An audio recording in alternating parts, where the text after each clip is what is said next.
Bismillahir Rahmanir Rahim. Dear viewers, Assalamu alaikum wa rahmatullahi wa barakatuhu. Peace be upon you and upon all the oppressed, men, women, and children around the world who are struggling for their liberties and basic human rights, struggling against all kinds of transgression, oppression, tyranny, and global arrogance. I would like to welcome you to this week's Open Dialogue, the live program here at Ahlibet Television. Today's topic for discussion that we have chosen is an interesting one and a fascinating one. How does the mind work? Have you ever wondered how the mind works and how many of the decisions that we make are related, and how many of our thoughts that we have are related to our conscious mind or the subconscious mind? And how many of those decisions and thoughts do we have control over? What does Islam say about our mind and about the intellect? How can we change negative thoughts into positive ones and make a positive impact on our life? What are the most important years that we can nurture our minds during that? So to discuss these questions and many more, we are joined by our respectable guest that we have with us, a special lady. She is a qualified, holistic, transformational life coach and a business consultant. She's an international best-selling author. She is a very sought-after public speaker and a practitioner of neuro-linguistic programming, cognitive behavior therapy. Currently, our guest is studying Masters in Islamic Studies and Islamic Philosophy. We are joined by none other than Sister Uzma Naqvi. I would like to welcome you to today's program. Assalamu alaikum wa rahmatullahi wa barakatuhu, Sister. Alaikum assalam wa rahmatullahi wa barakatuhu. It's an honor to have you. Thank you so much for giving us from your busy schedule. And how do you do all of these things? Being also having a family, how do you find time for all of these activities and all of this work? A'udhu billahi minash shaitanir rajeem. Bismillahir rahmanir rahim. Jazakallah khair, first and foremost, Sister Zainab. I know it's been a long time coming. We've been trying to plan to get together for quite some time. So my apologies for taking so long. But it's an absolute honor, and thank you so much for having me on your show. It's a balancing act. It's a juggling act. There's a lot going on in the midst of studies and work and very young family and all sorts of things going on. But alhamdulillah, I think the beeping on my phone helps. If that didn't happen, I wouldn't know what I'm doing in the day. So it's just about trying to keep organized and listen out for the beeps, really. Well, alhamdulillah, we have you now. Shortly, dear viewers, we will also be joined by Hujjatul Islam al-Muslimin, Sayyid Mohammad Razavi. He is running a little bit late, but he should be joining us in a little while, inshallah. I will start with the first question, Sister Uzma. How the mind works brings to me an interesting question that, first of all, oftentimes when we refer to our mind, we think about our brain. Are our mind and brain related, or is there a difference between our mind and our brain? Is it the same thing, or is there a difference? That's a very powerful question. First of all, again, thank you for asking this question. So this is something that I actually talk about and cover a lot, because this is something that a lot of people choose to use interchangeably. A lot of people, when they talk about mind, they refer to the brain, and as soon as we say mind, we kind of touch our brain. And subhanallah is one of the most powerful tools that Allah subhanahu wa ta'ala has given us to be able to understand ourselves and the world around us and everything that's happening. But it is important to understand that brain and mind are two separate things, two different things. And the easiest way I can tell you is that brain is the literal organ, the physical thing, but the mind is not like a physical entity. It's not something that, if somebody was to crack open my head, they would find the brain, but they wouldn't find the mind in that. So the brain is a very, very physical thing placed inside our skull. Um, and so consider the brain to be physical, but the mind to be more mental. And the mind is like a manifestation of our thoughts, our perceptions, our emotions, our determinations, our memories, our imaginations. All of that takes place through our mind. So the mind, one of the easiest ways to think about it is like a processing field. So right now, as you are listening to me and seeing, as we're watching each other, the mind is converting that into some kind of a meaning. So it will help us to interpret what's going on. And another interesting fact before we move on to anything else is that there are 400 billion actions happening per second, where we're using our mind to dissect and translate the auditory and the visual messages that we are getting, subhanallah. So it's a very, very powerful faculty that Allah subhanahu wa ta'ala has given us. And this is happening all of the times.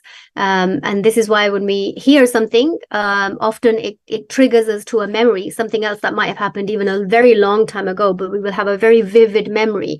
That is something that's stored, and it's kind of brought up through this system called the RAS system, which is the reticular activating system.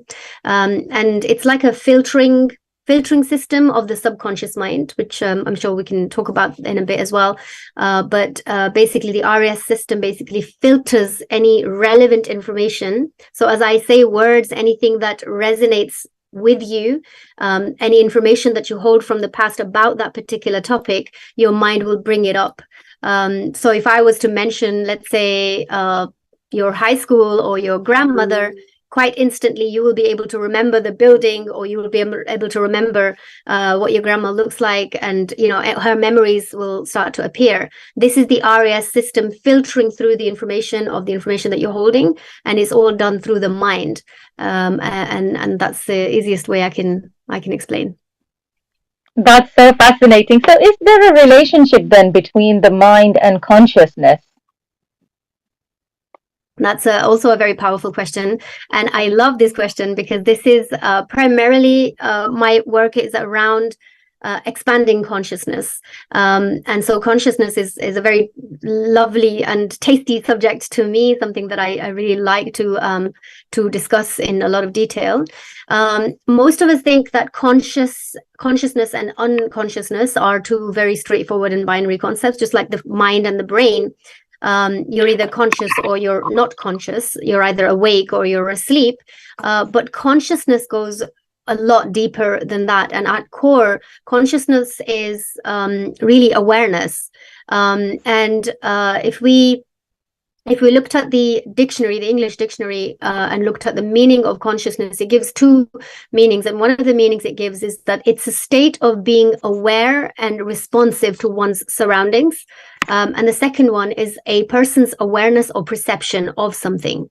But my take on perception, and as believers, as Muslims, we have to take consciousness to way, way deeper than that.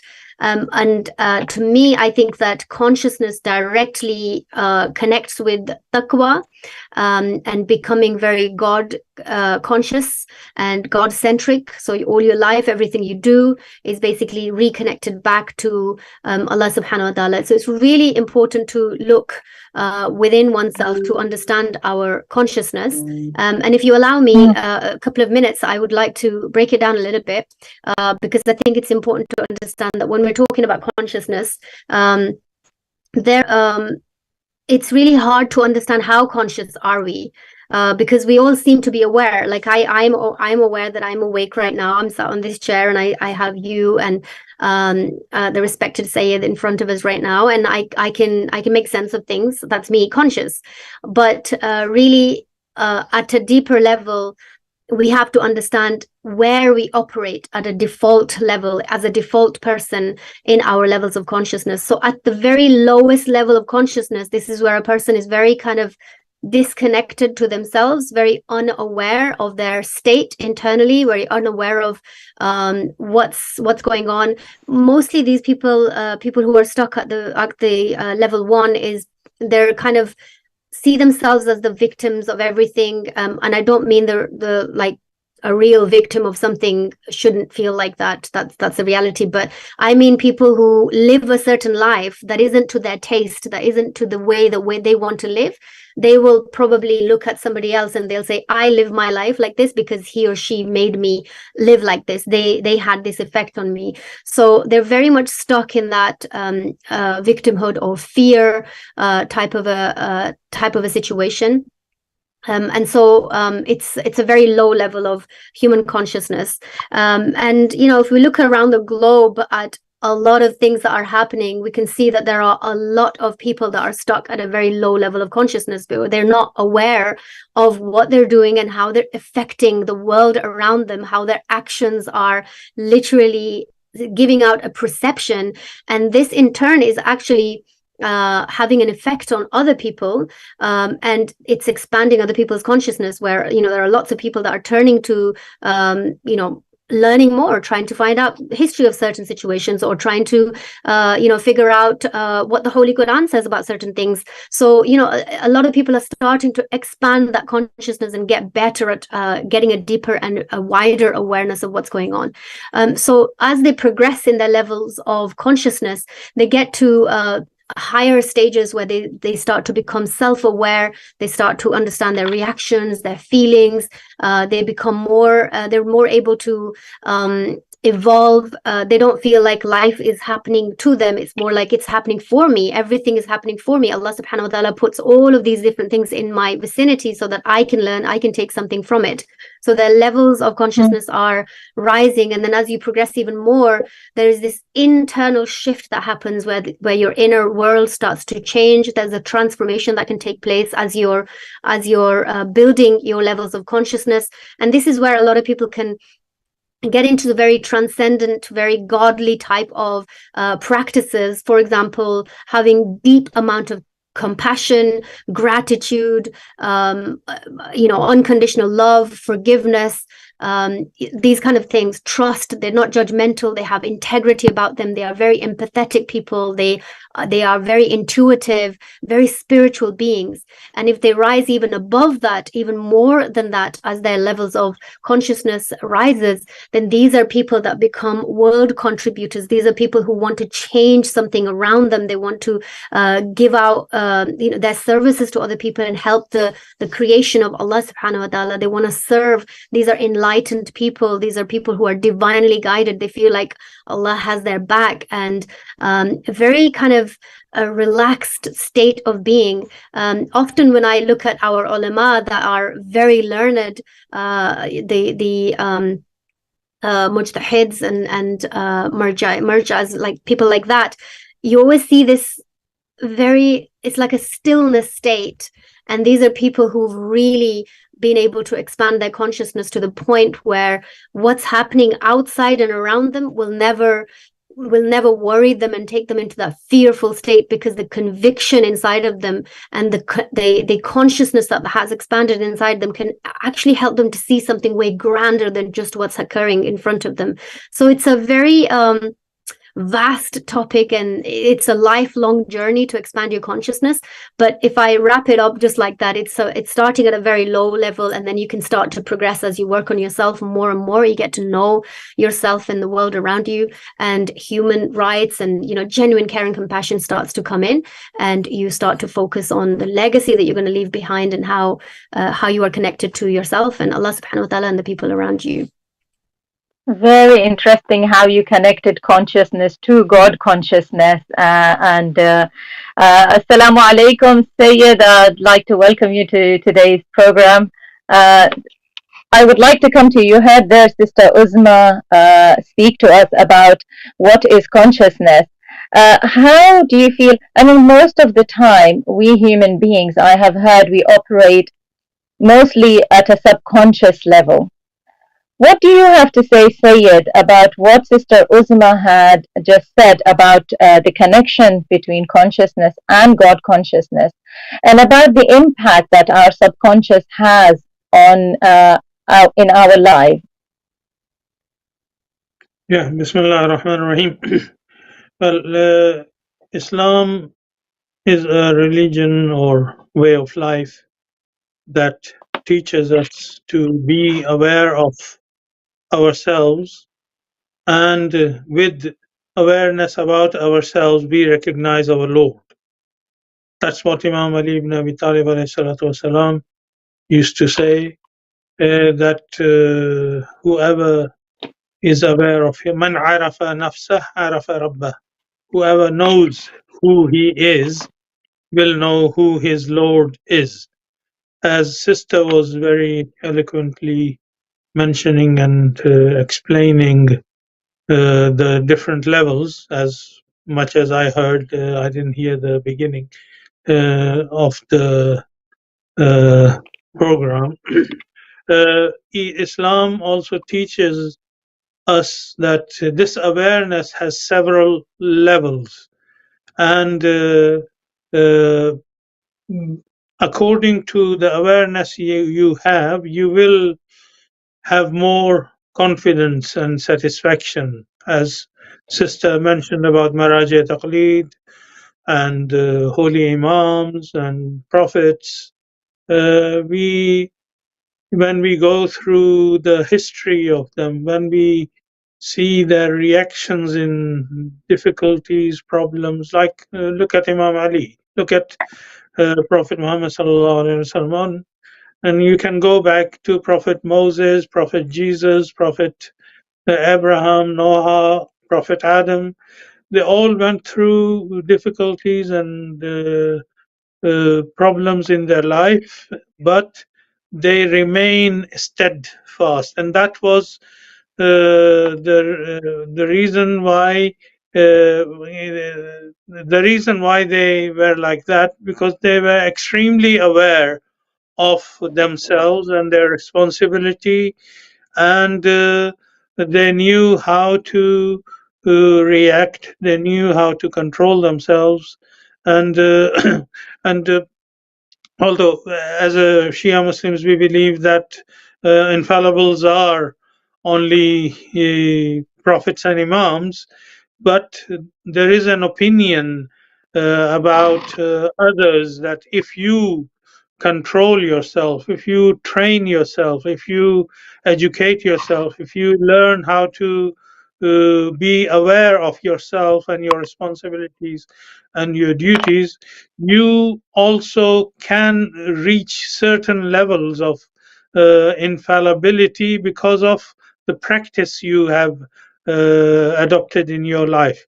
So this also teaches that uh, uh, we are created in a way that Allah subhanahu wa ta'ala has left the possibility of completion and perfection in our body and our system. Imam Ali ibn Abi Talib alayhi salatu wasalam used to say that follow me, and at the same time he used to say, I know that you cannot be equal to me, because the knowledge that he had, we can never reach that level of knowledge. And when you have extreme knowledge of something, you automatically would not go against your knowledge. So this is a kind of training that Ahlul Bayt alayhi salatu wasalam had, and this is what I also mentioned a few days ago in one of my lectures, that we take infallibility as a very divine position. Yeah, there is no doubt it is a divine position, but why infallibles are called infallible?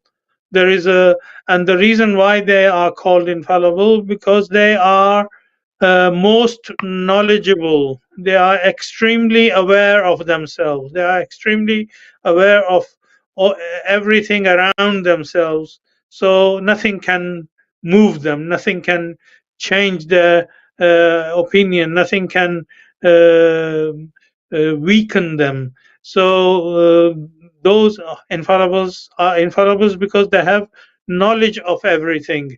And ulama, scholars, it doesn't have to be ulama. We have many examples in our history of urafa who were not alims, who were like maybe shepherds, who were maybe a butcher or a shopkeeper or a farmer or some layman, but he had trained or she had trained himself or herself up to a level that nothing would uh, shake their belief and Yeah. aqidah and awareness.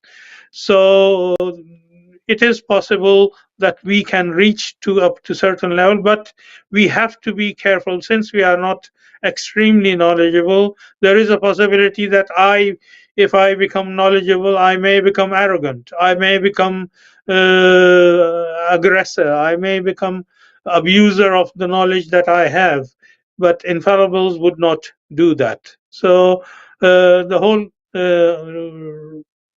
reason of explaining this is that we have been created to move towards perfection, and everything is possible.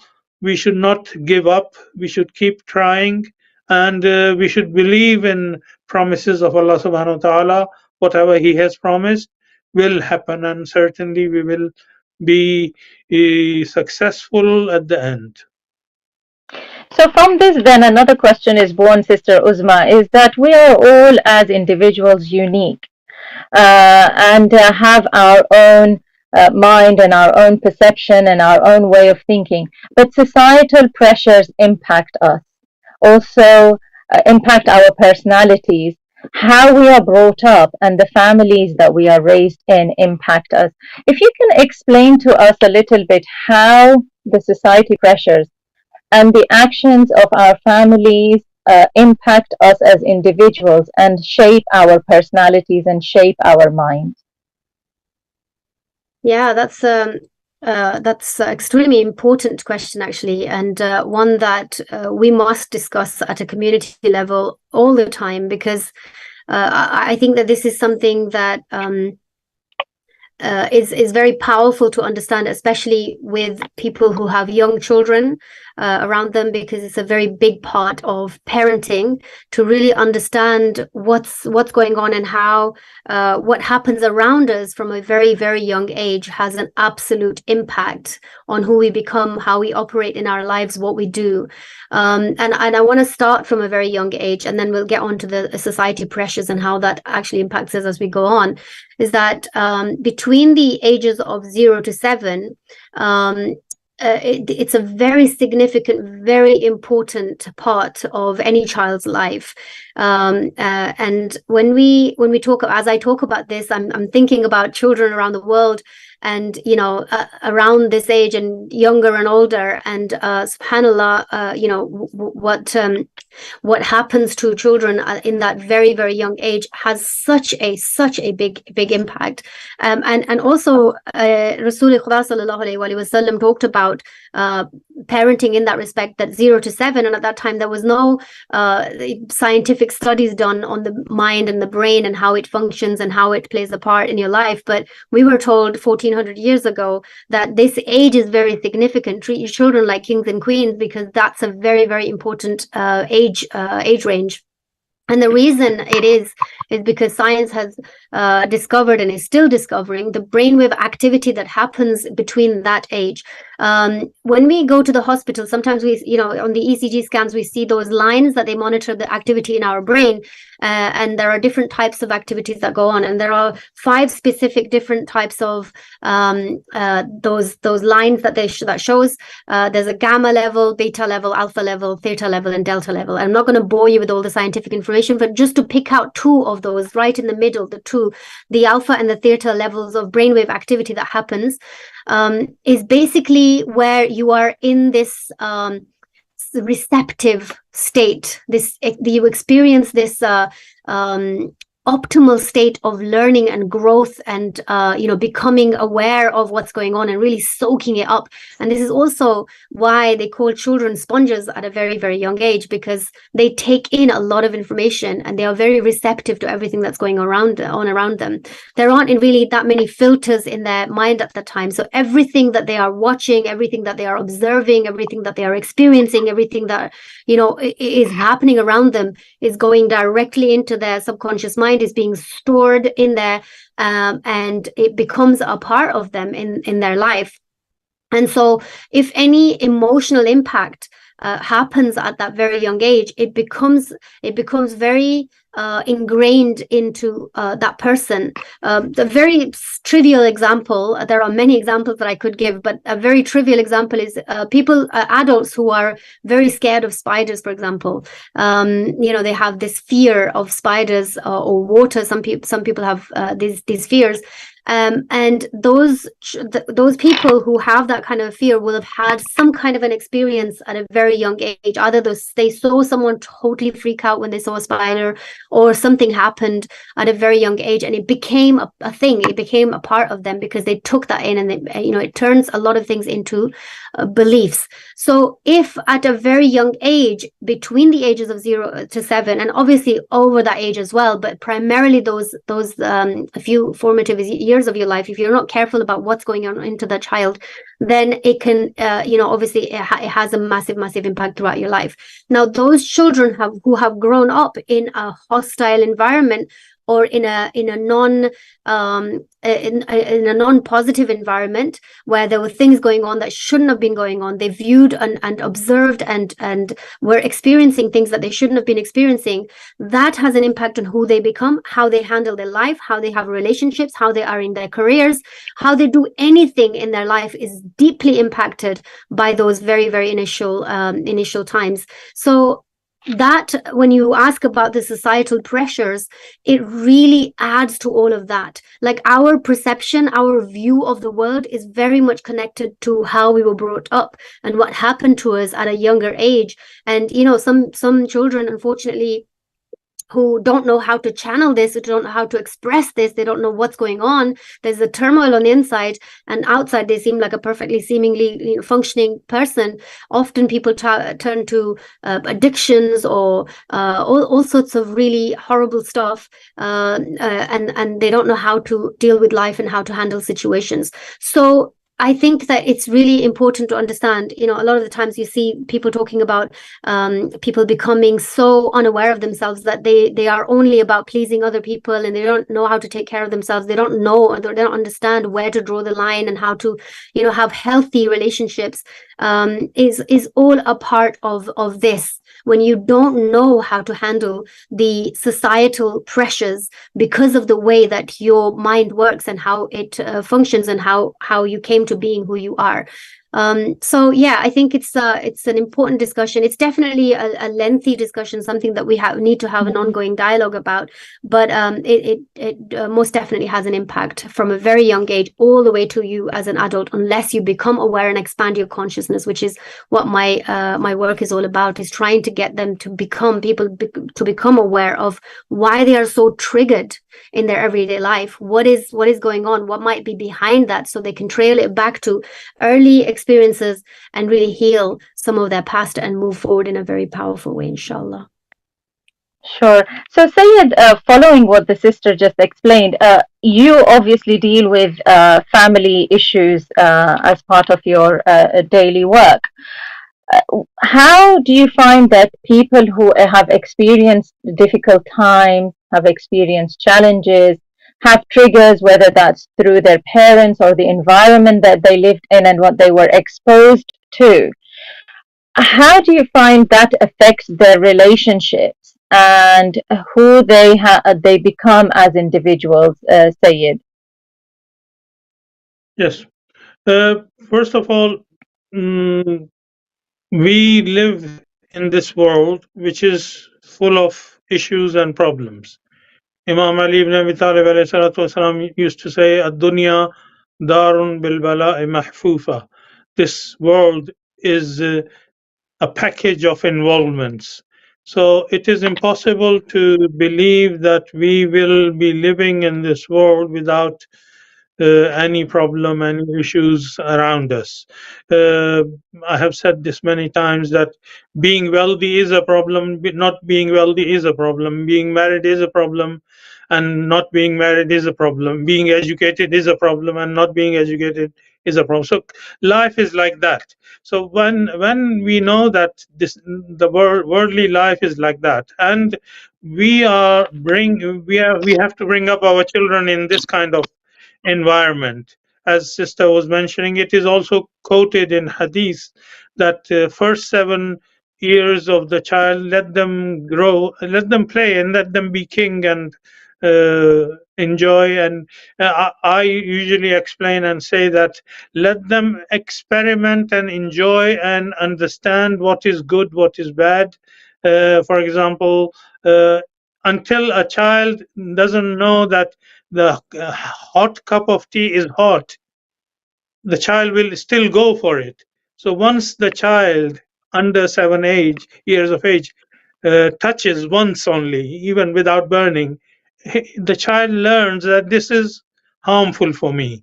So same thing about the problems and difficulties of our society. If we totally, there are two types of ideologies. Some people say we should totally isolate our children from all the problems, like whatever is happening now in the world.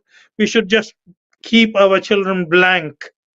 This does not help the child to grow up properly, and when this child grows up in future, will not be able to face a minor difficulty and problem, like Bibi Fatima Zahra salawatullah alaiha, Imam Hassan, Imam Hussein, children of Imam Hussein, and all those children who came with Imam Hussein in plains of Karbala. They witnessed every kind of atrocities, problems, good time, bad time. They personally experienced and learned, and they became aware of who they are, what is their responsibility, and how they should be firm. And in opposite to that, nowadays I have seen many families, especially rich and those who are very strict about their children. Not even They don't even let them mix with anyone in the society. They don't even let them even uh, touch anything, fearing that they might become ill and this and that.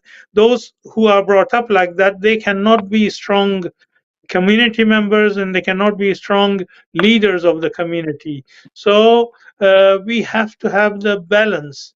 There is a hadith which says that all the children are born with the nature of submission to the will of God. It's the parents who make them Christian, Jews, or something else.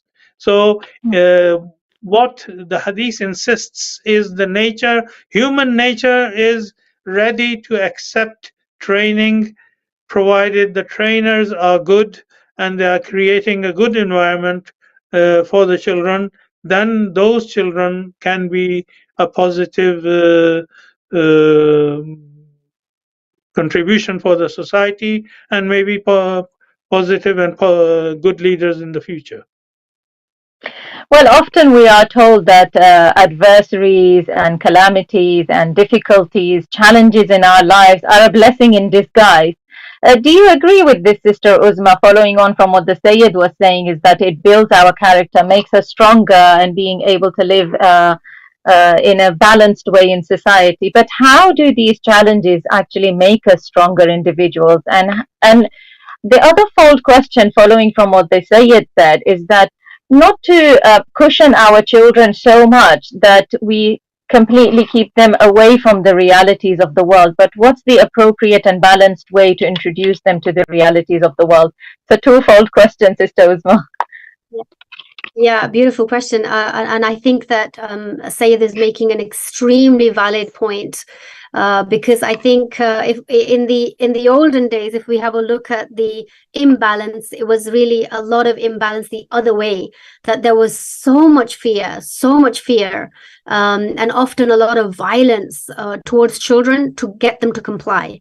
And then we went through this really quick and swift transition into completely tipping the other side, where we are protecting them to the extent that Sayed was explaining, that there's a boundary in everything, and children can't explore and can't be themselves, they lose their essence, the thing that Allah subhanahu wa ta'ala sent them on this earth with, which is their special unique thing that they need to survive and live in. This, the fitra of a child, as Sayyid is mentioning, is a beautiful part of something that you can make anything out of.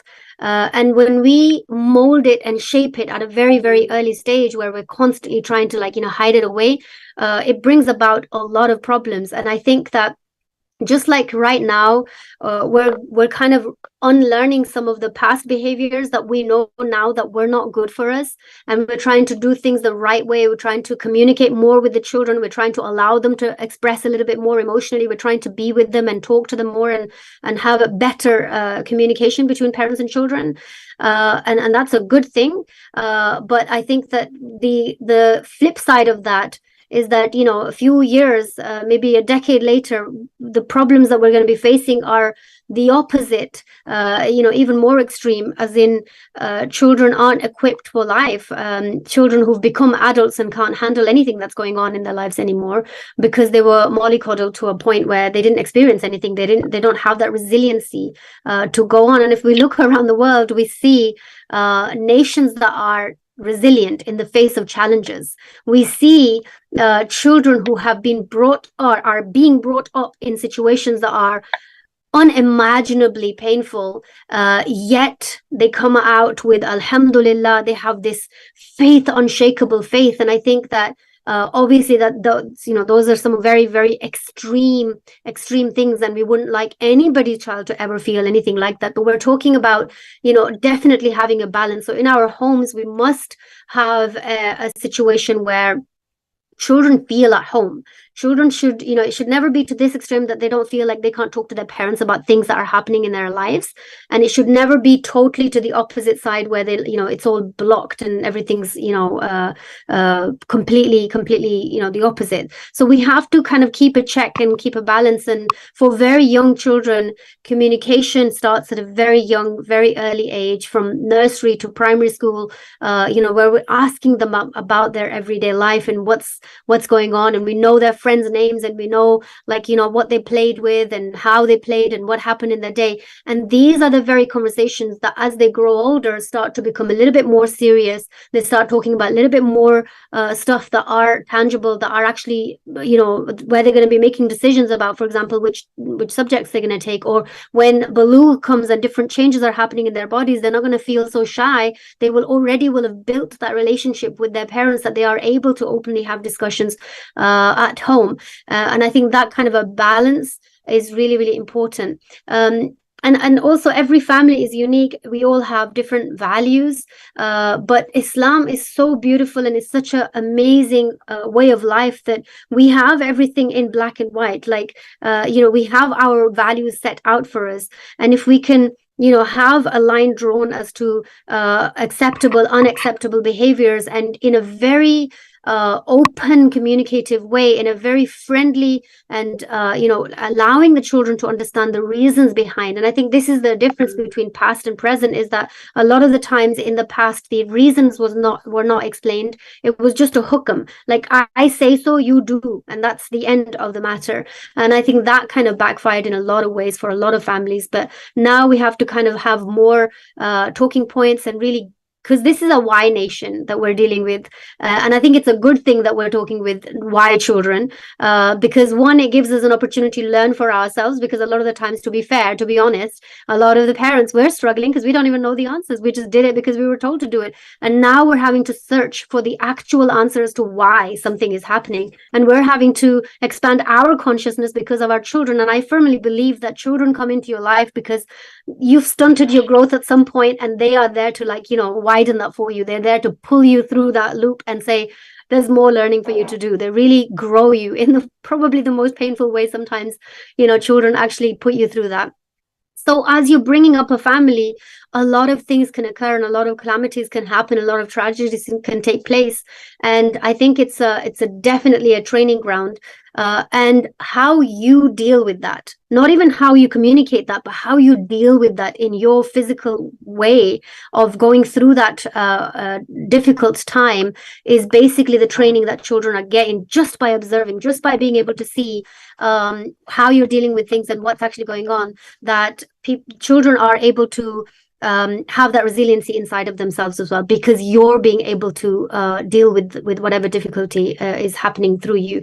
And I think also, last point, I know I've gone on too long, is that it is such a powerful thing if we can get and gear our minds up to understand and expand our consciousness enough to have this as a conviction in our hearts, that whenever any difficulty arises in our life, there is an inherent gift within that, not only a lesson, but a gift within that can really evolve us and take us to the next level of enlightenment, take us to the next level of trying to get into the Rahim circle of Allah subhanahu wa ta'ala, where we are perfecting our character and becoming stronger and stronger, and one of the mukhlisin of Allah subhanahu wa ta'ala, by shaping our lives, by not reacting but responding to situations as they happen in the most powerful, in the most holistic, in the most Islamic way that is possible for us. And what more beautiful narratives than to have the kind of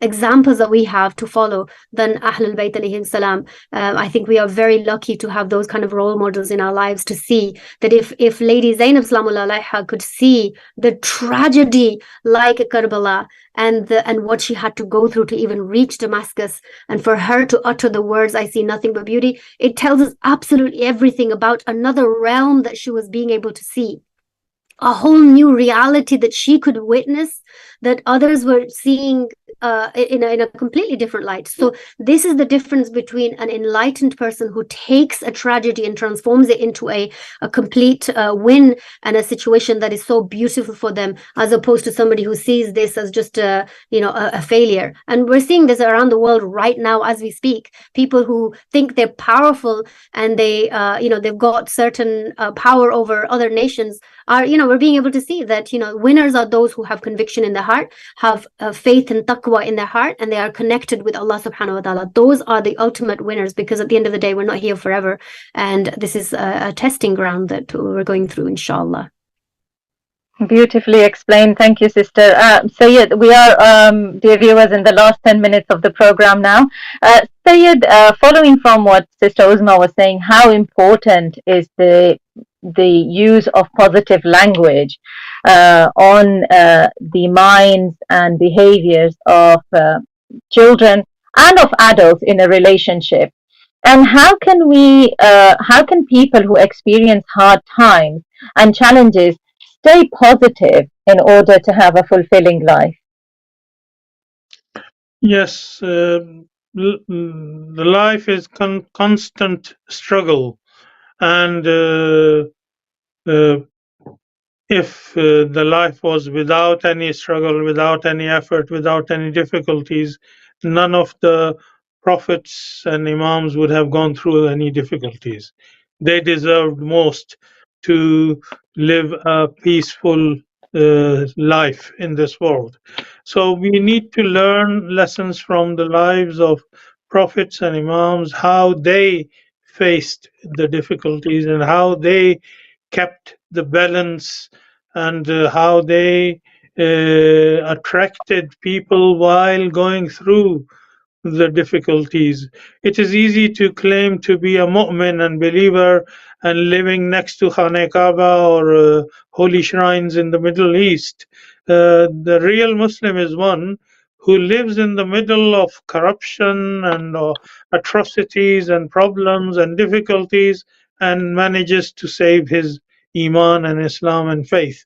So we need to learn from these examples. And of course, as sister was mentioning, keeping the balance is extremely important, and that is why Islam is called Islam, because Islam teaches us the middle path. Islam does not teach us to go to right. And there are verses in Holy Quran, don't look at east or west, look at Allah subhanahu wa ta'ala, and the awareness Allah subhanahu wa ta'ala has given to you by nature. Be attracted to that guideline, and any kind of extremism, even in worshipping Allah subhanahu wa ta'ala, is not acceptable in Islamic teaching. So keeping the balance is extremely important in all circumstances. Thank you. Sister Uzma, people who are stuck in a cycle of negativity, whether that's due to the childhood traumas they've experienced, or whether that's due to difficult circumstances, instead of victimizing themselves, how can they get out of these negative thoughts and negative trends that they have now fit themselves in and move positively in their life and make a positive impact on their lives? By the time that you get to a stage where you even have become cognizant, or you notice the fact that you're talking to yourself in a critical, negative manner, you will have probably accumulated a lot of habits, a lot of things that have happened along the way, and this has been going on for a long time. Often when I speak to a lot of women that are stuck in this cycle of negatively talking back to themselves. There's a couple of things that I'd like to say. The first thing is that the industry that I belong to, which is the self-help industry, a lot of coaches that talk about negative self-talk, and often there is advice that you should switch from negative to positive immediately, and you should just that's how to deal with it. And I think in a very momentary basis, you can definitely use that as a tool, because if you're in a situation where you're shopping and your child is riling you up, you should definitely switch from negative to positive so that you can handle that situation better. But in an ongoing negative mental state where you cannot take yourself out of criticizing yourself or the world around you, and you're constantly stuck in that cycle of victimhood or low level of consciousness. And that's not a bad thing, by the way. The identification that you are low on your level of consciousness in regards to self-awareness, it's a really, really positive thing to become aware of that, because now you can do something about it. A person who is stuck in that low level of consciousness, and they're that low in that level of consciousness that they're not even aware that they're in the low level of consciousness, is a very bad state to be in, because what can they do about it? I often hear about people like this who have partners or who have sons and daughters who want their parents to just be able to acknowledge that there's a problem, and they're not willing, because they won't even allow any form of criticism towards them. It's always somebody else's fault.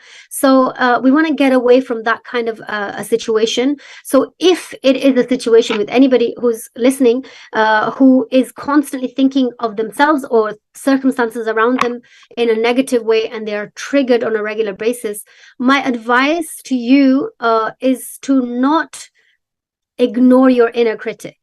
And this is, or sometimes contrary to what a lot of people say, is to not ignore your inner critic, not ignore the negative self-talk, because it is giving you the tangible evidence that there is something that needs taking care of. There is something that you need to understand a little bit more. Your body, through emotions, and your mind through thoughts, is talking to you, telling you that you need to pay attention to something that's going on the inside. And probably when you embark on a journey of trying to find that something, it is going to help you to expand your consciousness, because it's going to give you a deeper awareness of who you are, why you are so critical of yourself, what your inner voice is trying to teach you, what is it trying to tell you. So it's really important, I think, that we pay attention to that. We sit and try to understand. And if you don't know, then you should try to seek help. There is nothing wrong with that. I think that's something that's been taboo in our communities for a very, very long time, and I think it's definitely something that we need to break free from. Having conversations. There are traditions where it is said that even talk to the wall if you need advice sometimes, because you shouldn't be sat silently submersed into negativity, because that is the playground for shaitan. He absolutely loves and adores people who are stuck in that low level of consciousness, constantly reeling up nothing but negativity. He will seep through so deeply that you won't even notice how far you end up going. And this is how people end up getting into really troublesome situations. And before you get to that state where you've completely lost yourself, find help, talk to somebody and see how they can either point you to another direction or help you themselves. But you must do something about that. So on this very short time, I'm not able to give like actual tangible tips on how to deal with that, but I can definitely say you should not allow that to just be okay and not do anything about it. You should definitely take some action. Yes, some people's negative talk, because of probably what they were told as they were growing up due to authoritarian parents, can be very destructive. I mean, they can feel very, very unworthy, for example, and it can affect relationships, their future relationships, quite a lot, couldn't it, Sister Uzma? 100%. And if I can just add to that a little bit, as I was mentioning earlier, like the ages of 0 to 7, if in that time somebody was told that they're not good enough and they will never achieve much and they will never mount to anything, that doesn't even have to be parents. It could be teachers that you came across. It could be peers that bullied you. Whatever happened in that very short life, that is the belief system that you're walking around with. So now as an adult, if you go for a job interview and they say to you, you didn't get that job, there were other candidates that were performing better than you or had more experience to you, that person is instantaneously going to make it about themselves. So your mind tells you, see, you are a failure. See, it's solidifying and collecting more and more and more evidences for something that we've now taken as a belief that has nothing to do with the truth. If somebody is told at age 3 or 4 or 5 that they're no good and they'll never amount to anything, that compared to a 25-year-old making that decision for themselves now is a gigantic problem that they should absolutely seek some support for. Wow. Amazing. Unfortunately, we are running out of time, and I would like both of you to give us your concluding remarks. Sayed, first of all, following on from what the sister just explained, what is your conclusion to the topic and the advice to the viewers? I would like to give an example that I personally asked one of the great scholars in Iran. He was a famous speaker. And I asked him, how did you become a famous speaker? He said the way he was open and very openly criticized the class and the environment he was being brought up. He said, I used to give speeches there and everybody was negative, and I had started to believe that I will never become a good speaker. Then he was given an opportunity in a gathering where another great speaker was present, and he didn't know. So he gave the lecture, and then that great speaker came forward and he said this was the turning point for his life. This great speaker came to him. First, he praised all his good points in the speech. Then at the end, but if you do this and this, you will improve and become a greater and better speaker. So this kind of approach is needed in our society. We should not be constantly criticizing negative. We should look for good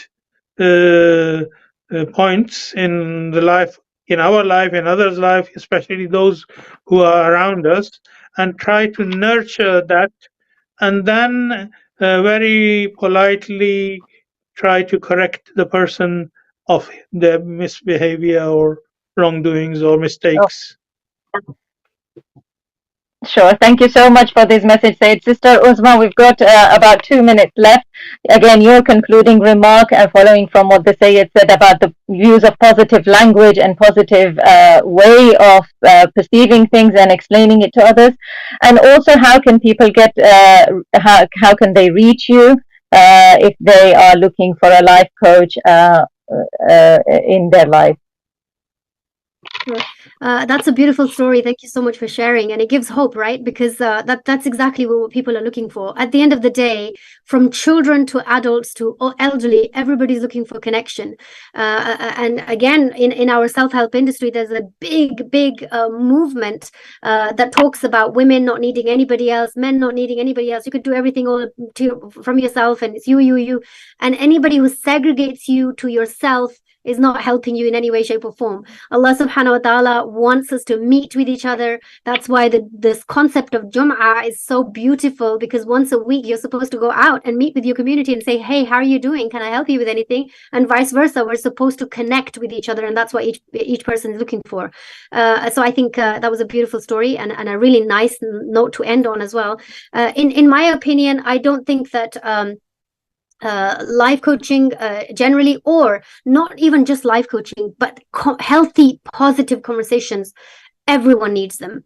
And if you are riddled with negativity or difficult set of circumstances, khudara, please don't suffer in silence. Talk to whoever you trust and love, and whoever you are close to.